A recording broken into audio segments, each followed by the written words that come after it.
responsabilidades políticas, los tribunales de depuración de funcionarios y el Tribunal Especial para la Represión de la Masonería y el Comunismo, contra todos aquellos que formaban parte de partidos o sindicatos ilegalizados tras la guerra.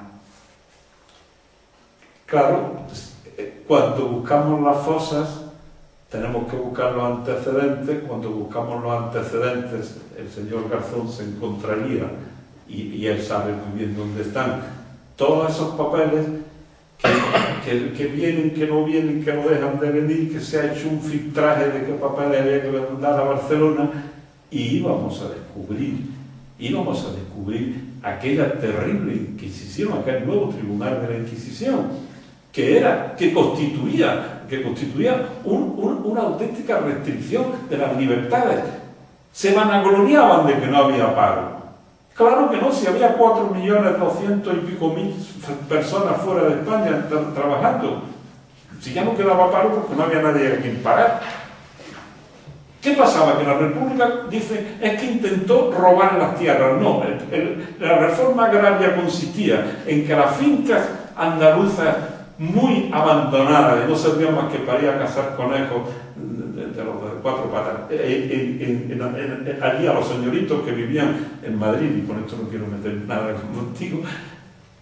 La República lo que hace es que los parcela y les paga, no les roba, les paga el pedazo para que los agricultores, los obreros agricultores, los campesinos, cuidaran aquel pedazo y lo pusieran en rendimiento agrícola, cosa que no se pudo llegar a hacer, porque antes, cuando se aprovechó todo el follón de Casas Viejas para que entrara el bienio negro, que fue cuando Gil Robles, como presidente de la República, y el señor Lerroux, que tanto lo queremos aquí en Cataluña, como jefe del gobierno. ¿Por qué? Ahora me he acordado de Lerroux. Llamé a Durán porque esto, como yo no puedo leer, leo en Daisy, leo una cosa que dice Lerroux: si ustedes le dan ese estatuto a Cataluña, España se romperá en pedazos. Y tuve por un momento la sensación de que se había saltado el disco. Digo, pero estamos hablando de 1933 o estamos hablando de 2010, con la ruptura de España a pedazos.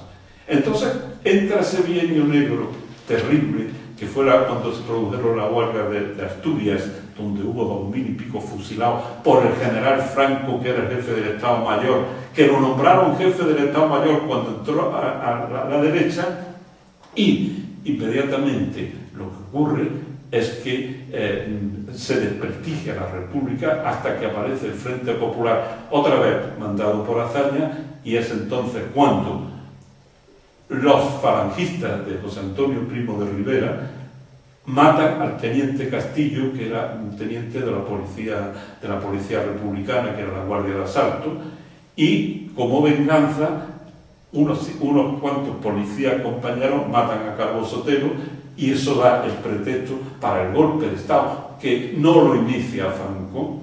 Franco se incorpora después, en el que participa Sanjurjo, que ya se había sublevado. Podríamos estar horas hablando que demuestran lo sucedido. Y bueno, así va el camino. En 1959 Eisenhower viene, legaliza el régimen a cambio de que le demos Zaragoza, Torrejón, La Rota y Morón en Sevilla, para poner las bases aéreas con bombas atómicas, como sigue habiéndolas. Recordamos el suceso de cuando se cayó un avión con 2 bombas en Almería y no explotaron porque 2 bombas atómicas, y Fraga se bañó allí en la playa de Almería con el embajador de los Estados Unidos, no sé cuánto, cuando se estrelló otro avión que ha salido hace muy poco tiempo el reportaje, porque ahora van saliendo muy poquito a poco aquellas cosas, de estas cosas. Entonces esto va avanzando, se crea el Fuero de los Españoles y el Fuero de los Trabajadores, que yo, estando en la Menéndez Pelayo, me encerré 48 horas con alumnos del instituto y les estuve pasando los documentales y las series que pasaban por Televisión Española, para luego preguntarles cómo creían ellos que se vivía.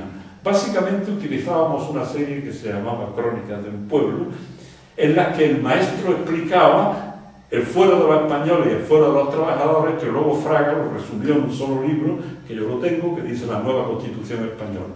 Y En este caso los alumnos dijeron, pues era estupendo. Es decir, queríamos medir algo importante, la capacidad manipuladora de los medios de comunicación para crear estados de opinión. Bien, todos sabemos lo que pasa. 4 meses antes de morirse Franco, fusila todavía a 5 personas. Magda Urani fue la abogada de aquel chico de ETA. Uno se pregunta, ¿por qué está ilegalizada Herri Batasuna y no está legalizada Falange Española? ¿Hay alguien que me lo pueda explicar? Porque yo no lo sé. Claro, ¿qué ocurre? Que entonces se produce... creo que ya podemos poner esta precisión. Sí. La llamada transición española, en la que hay un fenómeno curioso. Franco se le retrasa la fecha en que se anuncia su muerte para que coincidiera con el 20 de noviembre, que era la fecha en que habían fusilado a José Antonio, y explicar cómo Dios quiso que esos dos grandes hombres de la patria murieran el mismo día. Grande que es Dios, Alá es grande, y yo supongo que también, porque son amiguetes, y resulta que el rey don Juan Carlos de Borbón es nombrado jefe del Estado y rey. Y vestido de falangista, pantalón negro, camisa azul, corbata negra. Sí, aquí tenemos a alguien que recuerda cuando se nos vestimos, hubo que vestir a alguien de Franco, camisa negra, su cazadora blanca y la corona puesta encima de un cojín, para decepción de mi hija, que estaban deseando de ver cómo se ponía la corona, como a los reyes de la baraja, pero no se los movió, y dice, juro cumplir y hacer cumplir los principios fundamentales del movimiento.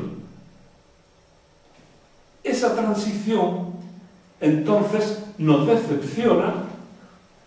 Aparece que durante un año tiene del presidente del gobierno a Arias Navarro, que inventó el espíritu del 12 de febrero, que era una cosa que era crear asociaciones políticas que no se metieran en política.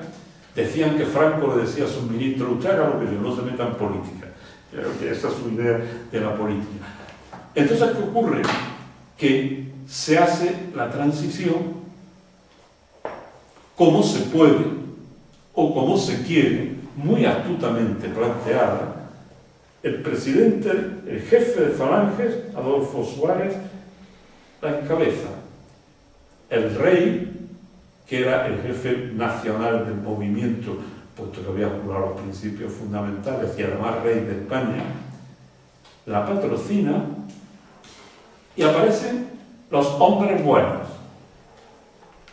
El señor Gutiérrez Mellado, teniente general del ejército, muy de izquierdas. Se necesitaba tener un hombre muy de izquierda del ejército. Y el cardenal Tarancón, primado de España, muy de izquierdas. Había paredes pintadas que decían Tarancón al paredón. Vienen los sucesos de la calle Atocha en Madrid, donde se matan a 6 abogados.